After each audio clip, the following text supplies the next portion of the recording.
All right, time to start our bell ringers. Cameras on, please.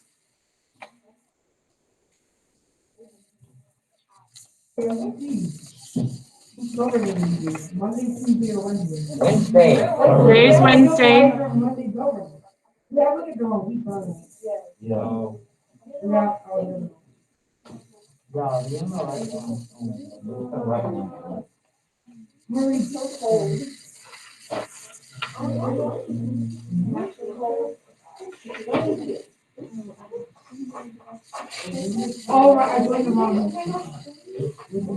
Bruh.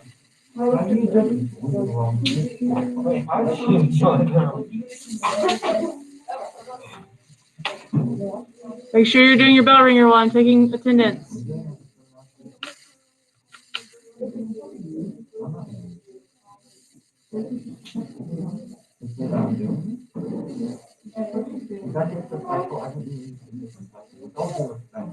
Shh, guys. When you're finished, I want you to open up your Adams administration notes and your president's chart.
Mm-hmm.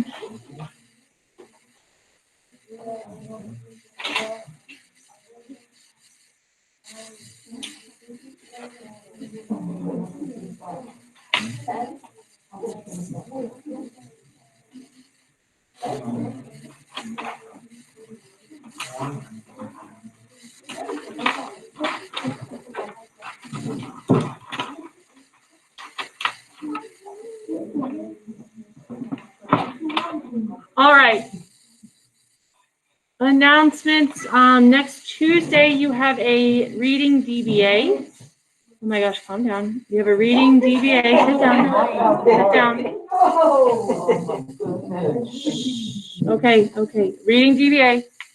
It is a 4-hour test, but 9th grade is taking a 5-hour test. So my friends who are here in class, you need to make sure that you are bringing snacks and a book to read, because you can't do any academic work until everybody in your room is finished with your test. So you can only read a book. That's the only thing you're allowed to do until every single person's finished taking their test. Okay, also your lunch isn't until like 12:45, which is kind of late. So make sure you have snacks so that you aren't starving. Okay, and make sure you have water. Okay. Yes, and they ask for appropriate snacks, like healthy snacks, not just, and nothing with powder if you're in person. Okay. Questions about that? That's next Tuesday. My friends online, they're going to give you your assignments for, you'll be taking yours online in a Google Meets with other virtual kids. So. Okay, so yesterday we started the Adams notes. Where did we get to in our Adams notes?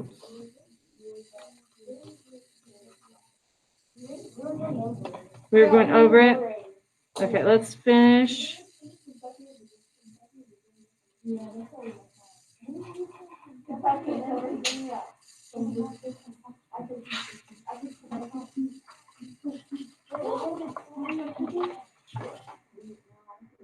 Okay, let me open up the Adams notes and I'll present them and then we'll go over them.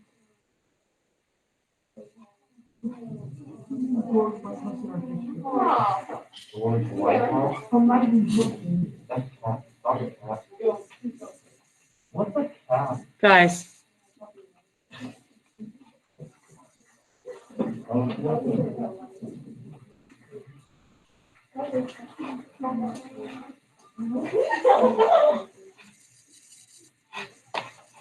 right, so we were finishing up the Kentucky and Virginia resolutions. Okay. So let's first review the Alien Sedition Acts. Let's review the Alien Sedition Acts. So the Alien Acts. Daniel, what are the Alien Acts?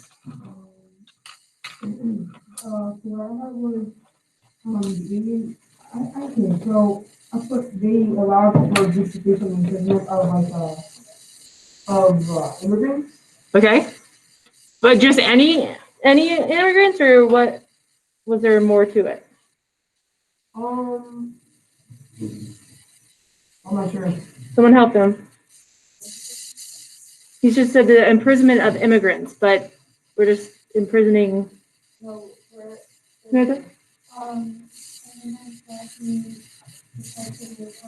Okay, the ones that were suspected of causing trouble, right? So the immigrants who were suspected of causing trouble. Okay, it also extended something, the length of time. Cecily, you know what I'm talking about? The length of time to do what? It lengthened the amount of time it took for an immigrant to be able to vote, because most immigrants tended to vote Republican. Very good. Okay, so most of them wanted to vote Republican, so the Federalist Party was trying to stay in power. Okay, so that's the alien part of the Alien Sedition Act. What is the sedition part of the Alien Sedition Act? Brooks. Sedition act was made criticizing the government. Okay, and there's just like any kind of criticism, or was there specific ones that we read about that were maybe in violation of the First Amendment? Right, okay, because they were arresting newspaper editors, right? Newspaper editors who were saying that the president was whiny, right? He was whiny or something like that. I mean, you're allowed to speak your opinion. You just can't go so far as to do what? Braden? Threaten, right? We can't write anything like that, but if you want to state your opinion, you're allowed to do so. Okay, but they were arresting Republican newspaper editors for sedition because of what they were printing in the newspaper. Okay, very good. Well, we have Jefferson, and Jefferson is a Republican. And he is going to be very upset about these laws that they put in place.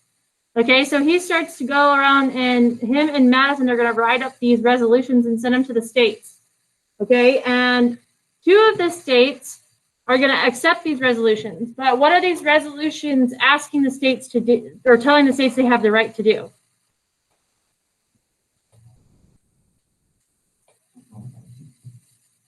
Hold on a second. Okay.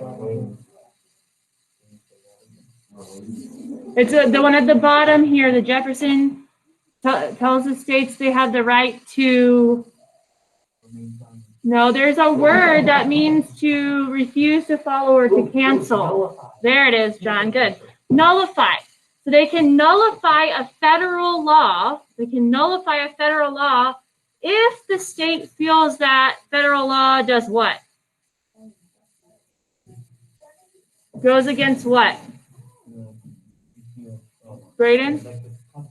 The Constitution, right? So if the state feels that that law is unconstitutional, they can nullify it or not follow it within their borders, right?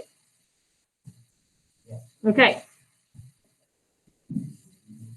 Well, Virginia and Kentucky both agree that that is what they agree with Jefferson, and they adopt the resolutions that they put, and they did not follow those laws within their borders.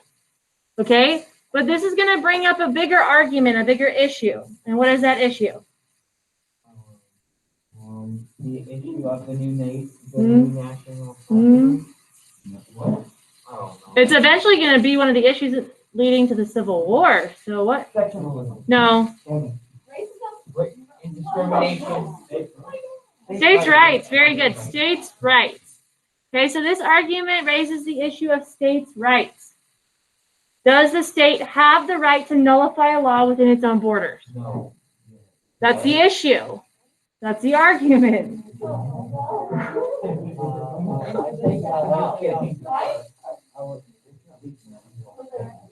13-year-old. Okay. I'm 15. All right. Are we ready to go talk about the election? Yeah. Yes, not the recent election, Oh, I was like, the election of 1800. Okay, so go to the next slide.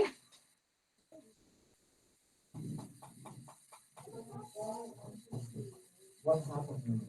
Okay, so who are our two candidates for the Democratic Republican Party? Jefferson and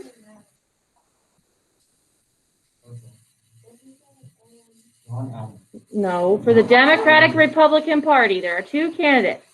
One is Jefferson. Hamilton. No, Hamilton cannot run for president. Why? Why can he not run for president? Do you know, Cecily, why he can't run for president?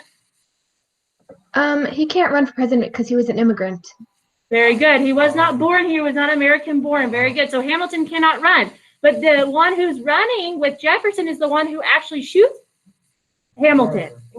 Aaron Burr, right? Aaron Burr is the other candidate running against Jefferson for the Republican Party. B-U-R. Okay?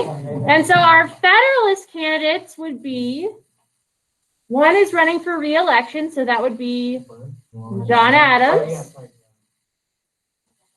And they wanted to have Hamilton, but Hamilton was an immigrant, so he could not run. So instead, they chose Charles Pinckney. Pinckney. Pinckney. P-I-N-C-K. Anyway. Okay, so remember, under the earliest part of our Constitution, we had two candidates. Well, this is the first. Well, okay, anyway. This is an election. We have two candidates from each party running. And so the hope is because each elector for the Electoral College is allowed 2 votes. So the hope is that, you know, their party wins, but whoever out of that party wins the electoral vote is the president, and the one who has the lower is the vice president. Okay? Well, the problem is that during this election, when Jefferson and Burr are running for the Democratic Party, guess what happened? They have a tie in the Electoral College vote. Okay? And so, according to the Constitution, how do we break this tie? No, it's not rock, paper, scissors. We have to go to one of the houses of Congress. We go to the House of Representatives, and the House of Representatives have to vote. The problem is, it happens again. There's another tie. Then after 35 tries, Hamilton finally tells his buddies in the House, hey, just vote for Jefferson. Burr's, he's not a good candidate, vote for Jefferson. So finally, we have a majority vote, and Jefferson becomes president. He didn't like Burr even more. So, okay. So he said Jefferson's the lesser of 2 evils is basically what he said. This is the lesser of 2 people. So Jefferson becomes president. Okay, so make sure that you know that in the election of 1800, there was a tie. And we're going to have to make a change to the Constitution. So how do we do that? How do we change the Constitution? By adding amendments. So because of the election of 1800, we add the 12th Amendment. You need to make sure you have this on your notes. You added the 12th Amendment. And the 12th Amendment changes the way we elect the president.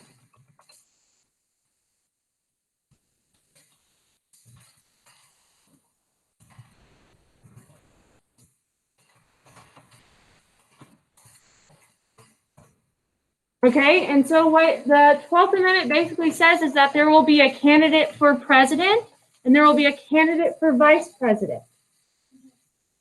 Instead of this, if you're the loser, you're the vice president. If you're the winner, you're the president. Not that anymore. Now we have a candidate for president and a candidate for vice president for the party. Then if there's a tie for president, it is decided they go to the House and the House chooses. If there's a tie for vice president, they go to the Senate and the Senate votes on it. So, It happened before. but there has to be a majority.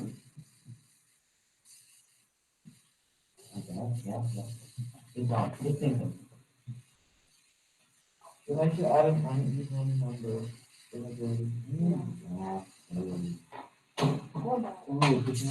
Okay.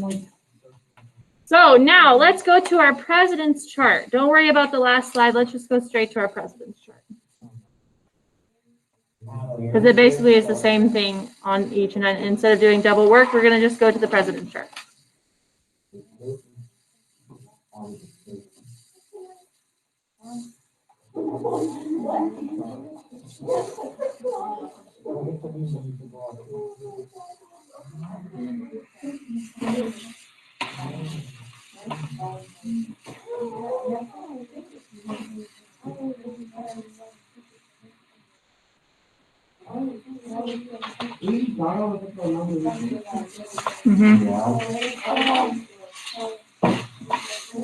Wait, one of my favorite things.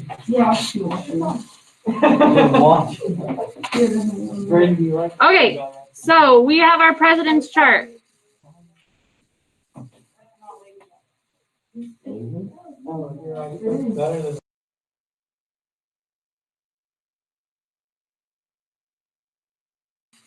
Okay, here we go. So President Adams is our first president to live in the White House.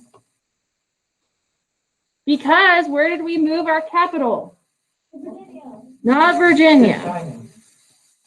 Washington D.C. No. Yes, Oh. it's not. It's in the District of Columbia. Washington D.C. in the White House. Mhm. Where's that? So it's its own separate entity. It doesn't have a state affiliation. That's why it's written like this. Look. Oh my gosh. That's enough over there. That's enough.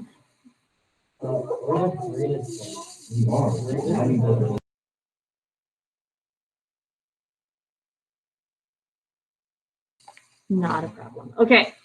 Capital moves to Washington. Okay, so what are some other domestic things that we've talked about that happen that just affect the borders within the United States, the people within the United States? We talked about those laws. What are those laws? What are they called? Alien and Sedition Act, right?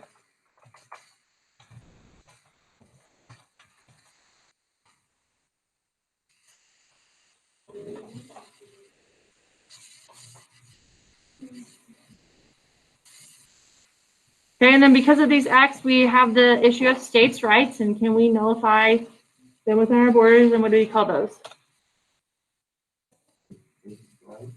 No.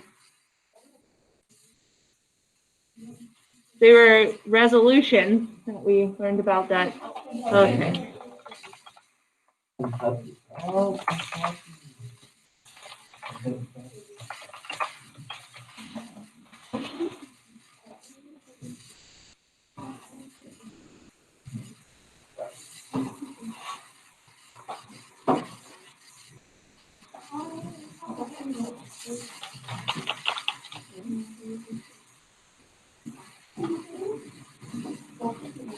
All right, let's go over to the foreign section for just a second, and let's talk about what is going on in France.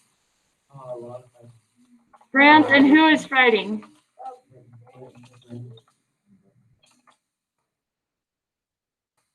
They're at war.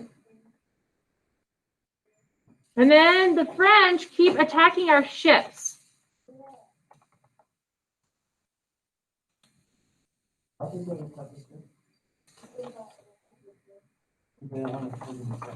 Right. They did not want us trading with Great Britain, so they were attacking our merchant ships and taking our sailors and trying to force them into military service. Impressment. Okay, so what do we do to try to fix it? Adams is going to do something to try to fix that. He paid like he paid for a tribute. No, that's for the Barbary Pirates. This is different. But the Signed a treaty to not consist of Britain if they stop submission. that was Jay's tree up above. But yes, okay, so they continued to attack our ships, right? Even after we signed Jay's treaty, they continued to attack. So is Adams going to go to war? No, who's he going to send? Right? And we call this the XYZ affair because they do ask for tribute, but do they pay it? No. So what does that do to the Federalist Party? Okay, it makes some of them mad. So what happens to the party? It splits. Okay, it's going to split. So the Federalist Party is going to split.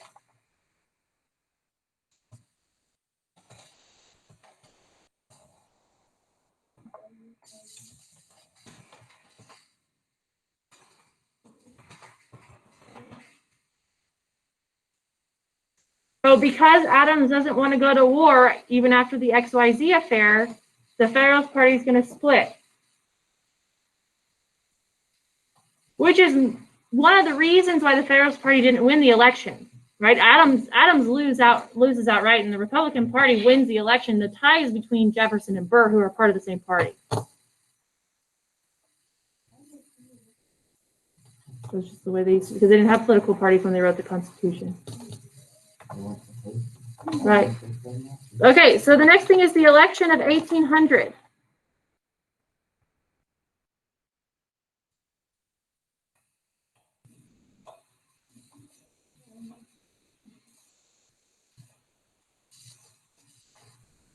And because of this election, we have to change the Constitution. So we create the 12th Amendment.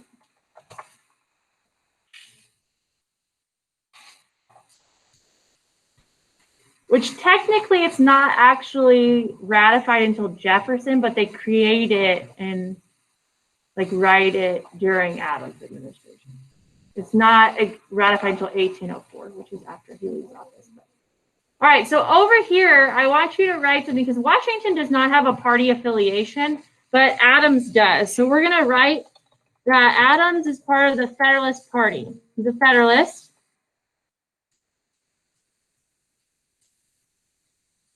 And he serves one term.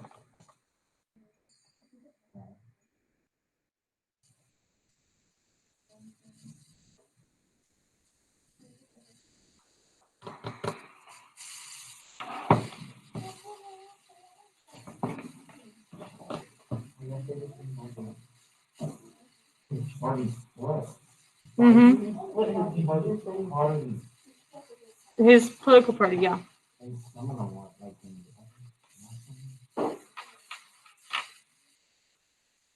Okay, so that ends our study about Adams' administration, which brings us to our third president, and that would be Thomas Jefferson. All right, so what we're going to do is we are going to watch a video.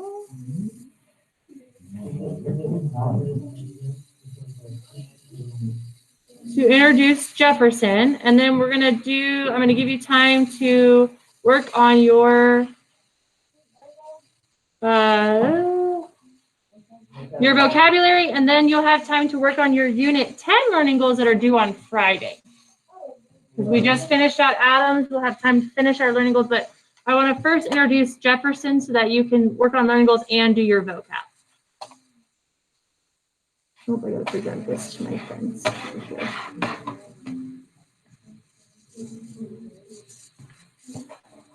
All right, here we go. Let me turn it up. Uh-oh, hold on. Where's the... Yeah, what's wrong with it? Oh, it's muted. Peacefully shifting from one Hold on. Okay, here we go. The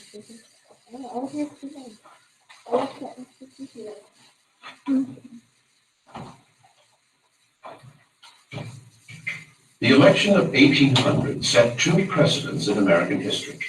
It was the first election in which the press played a big role, and for the first time in presidential politics, power was peacefully shifting from one political party to another. In this highly contentious election, the founding party of the nation, the Federalists, had been defeated, and the popular leader of a new political party was moving into the White House. Number 3, Thomas Jefferson, Democratic Republican, 1801 to 1809, 58 years old, from Virginia. Thomas Jefferson was the first president inaugurated in Washington. On the day of his inauguration, Thomas Jefferson walks to the unfinished Capitol to deliver his inaugural address. In one of the most important statements ever made by a president in any inaugural address, he tells the simple truth: we are all Federalists. We are all Republicans. But Jefferson did not intend to follow the Federalist model for the presidency. Jefferson believes that his election was virtually a second revolution. He thought the government was going on a very bad path under the Federalists. He thought he'd saved it. Jefferson believed the Federalists had put too much power in the central government. He vowed to reverse that. Well, it's the old adage, of course, the Jeffersonian adage, that government is best which governs least, except when you're elected to office. He was a remarkably casual man who sometimes greeted guests in his slippers. He was also eccentric and secretive. Such was the self-styled character of Thomas Jefferson. Jefferson viewed himself and presented himself as a man of the people. Somewhat ironic, again, because here is Mr. Jefferson who lives in perhaps the most elegant in all of American Monticello. Hardly a man of the people. But on the other hand, he has his ability to connect and to make this pretense, to make this image of this Democrat, small d. To help spin this image, Jefferson adopted a casual tone for protocol and official behavior at the president's mansion. It was said that if you went to the White House, quite often Mr. Jefferson himself would open the door. Jefferson also ended the formal state dinners established by Washington and continued by Adams. Instead, he hosted informal supper parties, where guests could sit anywhere they pleased. Even at the same time that Jefferson is symbolically downgrading the office, he is using it very effectively. And he calls the tune.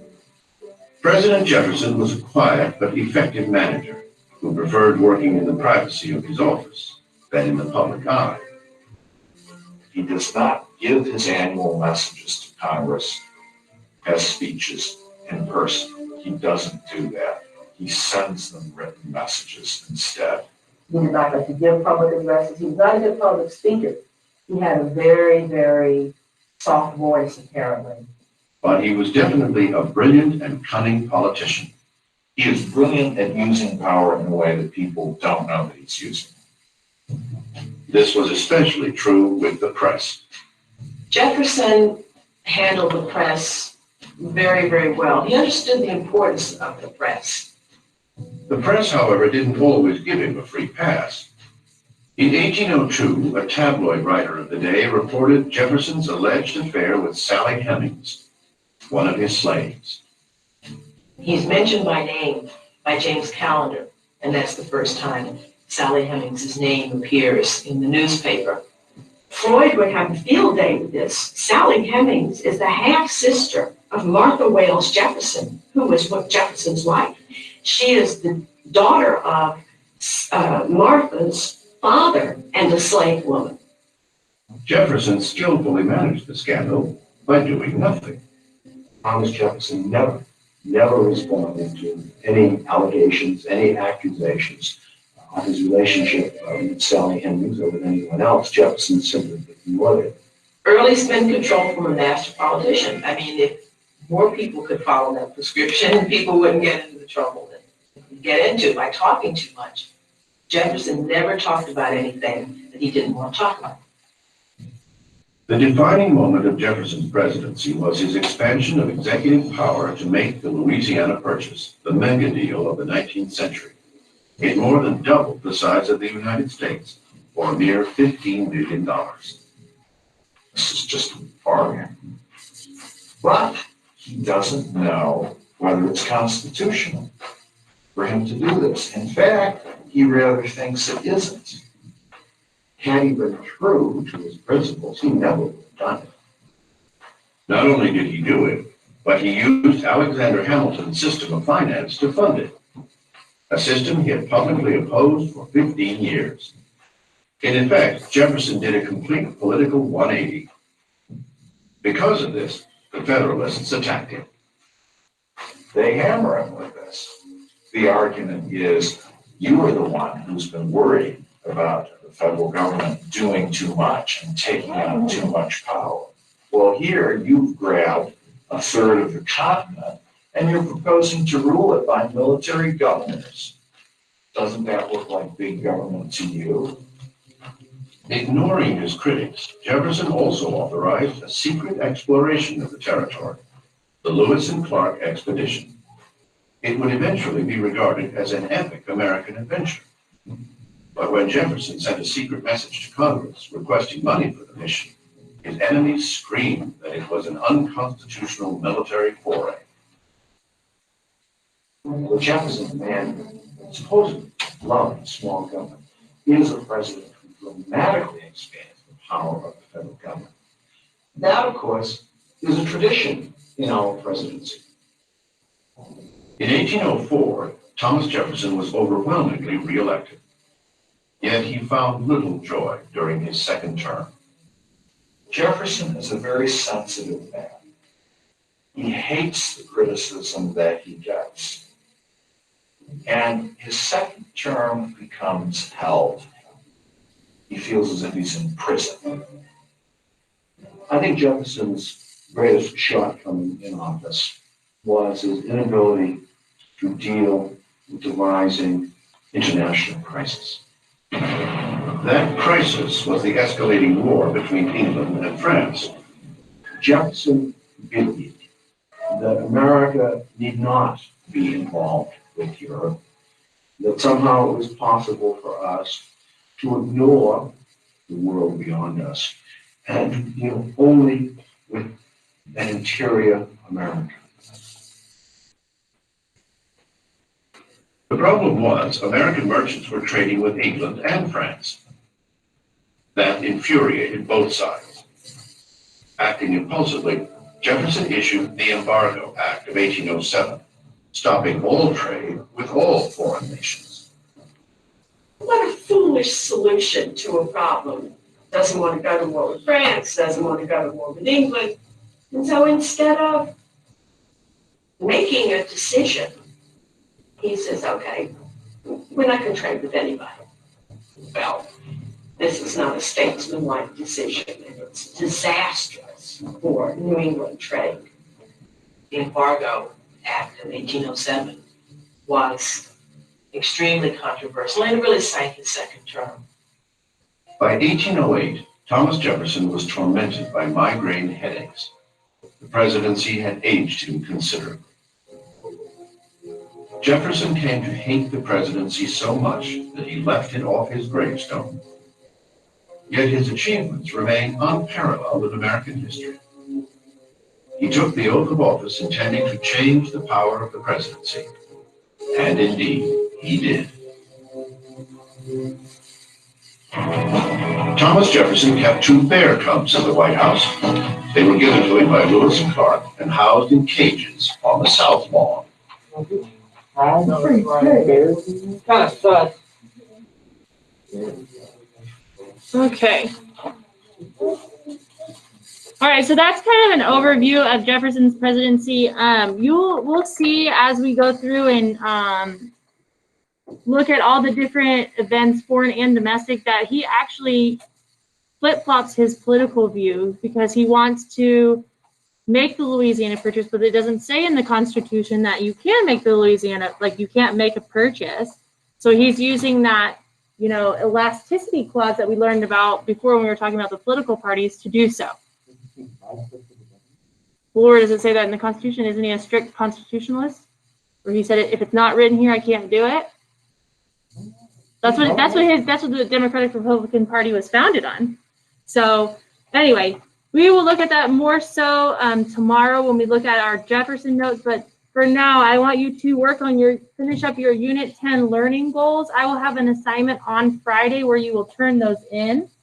Okay, and then you also need to work on your Unit 11 vocabulary.